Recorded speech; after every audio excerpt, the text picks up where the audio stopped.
Friends, I am back. मैं फिर से वापस आई हूँ कहानी फासले का आखिरी और 9 भाग। तो चलिए सुनते हैं कहानी फासले अंतिम भाग 9। इसी तरह एक सप्ताह बीत गया और इसके बीच में मैंने करण की शादी में न जाने का फैसला कर लिया। कुछ भी कह दूंगी, कोई भी बहाना बना दूंगी, मगर अपने जख्मों को फिर से हरा नहीं करना चाहती। मैं संस्कृति को दोबारा नहीं देखना चाहती। हम अपने बीते दिनों में से अच्छे पलों को हमेशा याद करते हैं, लेकिन जब अच्छे पल ही हमारे जख्मों का कारण बने तो उन हंसी लम्हों का कोई मतलब नहीं रह जाता। तब वो यादें, उन यादों में बसे लोग जब अचानक ही हमारे सामने आते हैं तो हमारे उन जख्मों पर मरहम लगाने की बजाय नमक का काम करते हैं, वो भी मिर्च मसाले के साथ।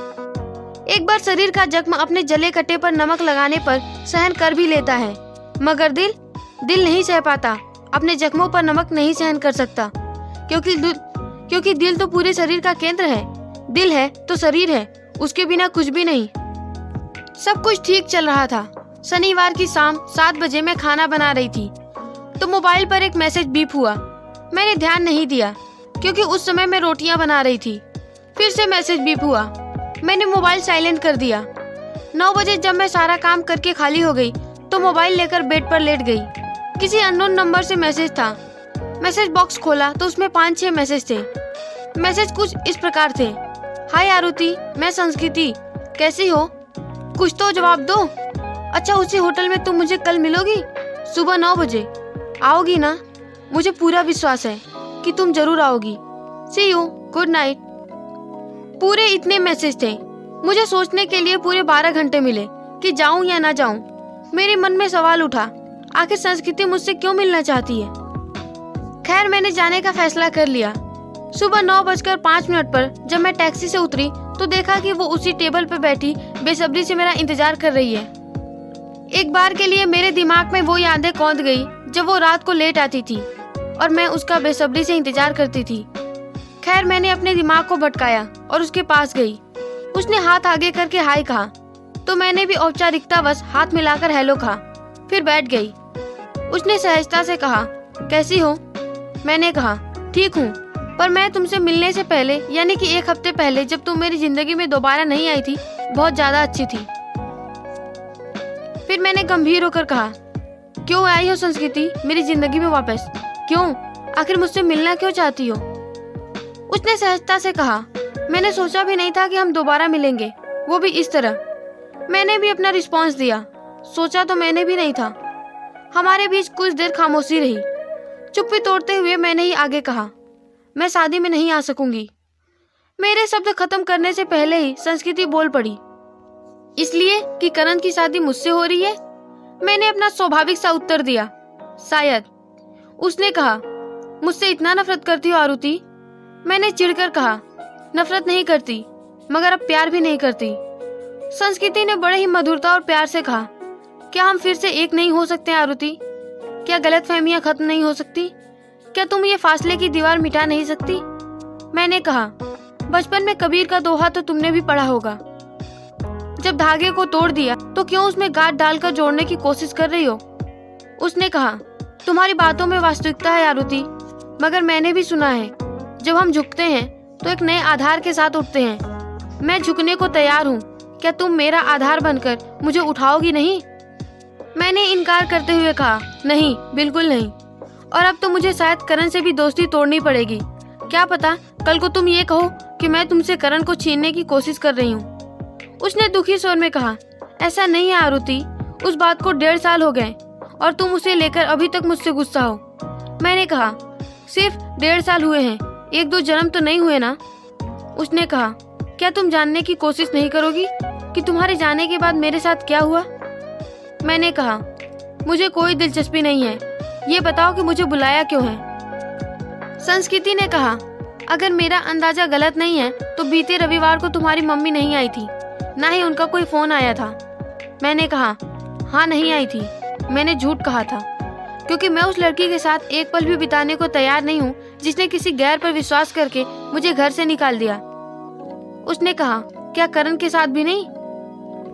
मैंने कहा, वो तुम्हारे हकीकत से वाकिफ नहीं है। मेरी तरह उसे धोखा देने की कोशिश मत करना, क्योंकि करण अकेला नहीं है। संस्कृति ने कहा, वो मेरे बारे में सब जानते हैं। जिसे जीवन साथी बना रही हूँ उसे धोखा देना स्वाभाविक नहीं। मैंने उसकी बात पूरी होने से पहले ही आवेश में कहा। और जिससे दोस्ती की उसे धोखा देना स्वाभाविक था। उससे विश्वासघात करना, उस पर भरोसा न करना स्वाभाविक था।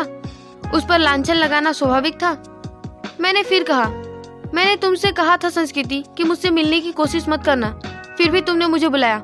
वजह क्या है, बताओ तो सही। आखिर क्यों? संस्कृति ने कहा, क्योंकि मेरा दिल ये कहता था कि अगर तुम्हारे दिल में मेरे लिए जरा भी प्यार है, मेरी दोस्ती की जरा भी कद्र है, तो तुम जरूर आओगी। मैंने गुस्से में कहा, इस भ्रम में मत रहना। वो प्यार, वो दोस्ती, वो तो तभी खत्म हो गई जब तुमने सिर्फ और सिर्फ राहुल पर विश्वास करना सीख लिया, मुझ पर लांछन लगाना शुरू कर दिया, मुझे घर से निकाल दिया, वो भी जलील करके। मुझे लगा कि मैं यहाँ एक और मिनट नहीं बैठ सकती, तो मैं उठकर जाने लगी। मैं कुछ दूर ही पहुंची थी कि संस्कृति की आवाज ने मुझे रोक लिया। राहुल ने मुझे धोखा दिया आरुति, वो एक धोखेबाज था। मैंने एक उदास मुस्कुराहट के साथ बिना मुड़े ही कहा, मुझे पता है। फिर मुड़कर वापस जाते हुए मैंने कहा, ये तो होना ही था। मैं वापस बैठ गई। संस्कृति ने कहा, ये बात तुम पहले से ही जानती थी कि राहुल धोखेबाज है।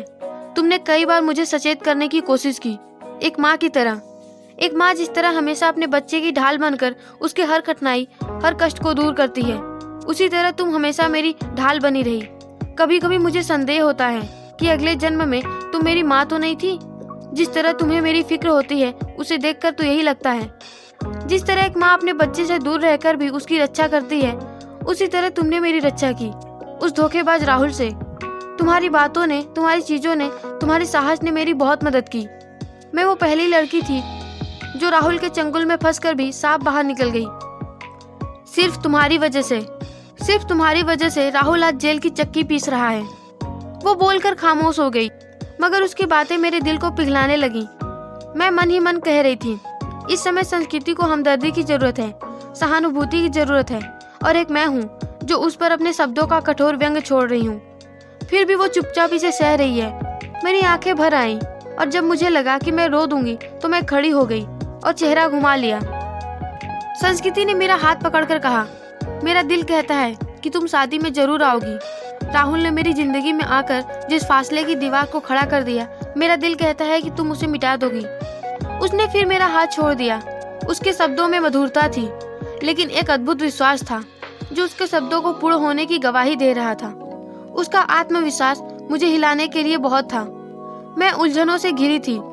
दिल उसके पश्चाताप की गवाही दे रहा था। उसके एक एक शब्द उसकी आंखों से मेल खा रहे थे। मेरा दिल कह रहा था कि उसे दिल से पछतावा है। वो वाकई में अब मेरी दोस्त बनना चाहती है, फिर से एक सच्ची दोस्त। करण की शादी को बस एक सप्ताह बाकी था। करण ने एक सप्ताह पहले ही छुट्टी ले रखी थी। मैंने भी शादी में जाने का प्रोग्राम बना लिया और शादी के 3 दिन पहले ही 4 दिन की छुट्टी ले ली। हल्दी का रस्म मिस हो गया। उस दिन मैं ऑफिस में थी। उसके अगले दिन मैं करण के घर पहुंची।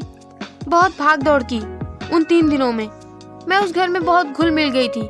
आखिर तीसरे दिन शाम को बारात रवाना हुई और उसकी अगली सुबह दुल्हन को लेकर लौटी।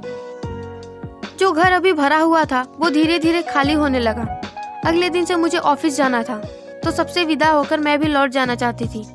मैंने करण के मम्मी पापा से विदा ले ली, मगर करण नहीं दिखा मुझे।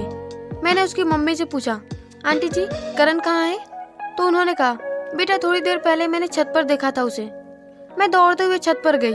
वहाँ देखा तो करण और संस्कृति दोनों ही दूल्हे दुल्हन के लिबास में खड़े थे और बेचैन लग रहे थे। मैंने मुस्कुराकर पास जाते हुए कहा, दूल्हे और दुल्हन यहाँ क्या कर रहे हैं? दोनों ने एक साथ में कहा, तुम्हारा इंतजार। फिर केवल संस्कृति ने कहा, तो क्या फैसला किया तुमने? मैंने कहा, माफी तो दे ही दी है तुम्हें। उसने फिर कहा, और दोस्ती? मैंने कहा, अभी सोचूंगी। संस्कृति ने मुस्कुराकर कहा, क्या किसी शुभ मुहूर्त का इंतजार कर रही हो? मैंने कहा, हो सकता है शायद। संस्कृति के बोलने से पहले ही करण ने कहा, तो आज से शुभ मुहूर्त कोई हो ही नहीं सकता। संस्कृति ने अपने शब्द भी जोड़ दिए, आरुति तुम्हारी यह संस्कृति नादान है, बेवकूफ है। क्या इस नादान को समझदार नहीं बनाओगी? इसकी बेवकूफियां दूर नहीं करोगी? मैं भी वहीं ऑफिस ज्वाइन कर रही हूँ, हम तीनों साथ में काम करेंगे। करण ने कहा, हाँ आरुति आज मिटा दो 2 वर्षों पहले बने उस फासले को और जोड़ लो एक नया बंधन। कल राहुल ने तुम दोनों के बीच फासले उत्पन्न कर दिया था, मगर आज अगर मेरी वजह से वो फासले मिट गए तो मैं अपने आप को धन्य समझूंगा। संस्कृति ने फिर कहा, प्लीज आरुति।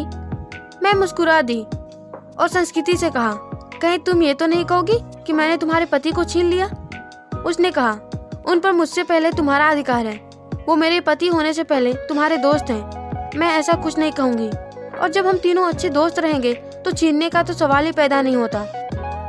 मैंने मुस्कुराकर संस्कृति को गले लगा लिया तो करण ने कहा, फासले की दीवार कितनी ही मजबूत क्यों न हो, प्यार की गर्मी उसे पिघला ही देती है। कहानी खत्म। वेल, आपको हमारी कहानी कैसी लगी? अगर आपको हमारी कहानी पसंद आई तो इसे लाइक, शेयर और कमेंट जरूर कीजिए। हमारे चैनल को सब्सक्राइब करके घंटी का बटन प्रेस कीजिए ताकि आने वाली ऐसी ही हर नई कहानी आप तक पहुंच सके। Thank you, bye bye.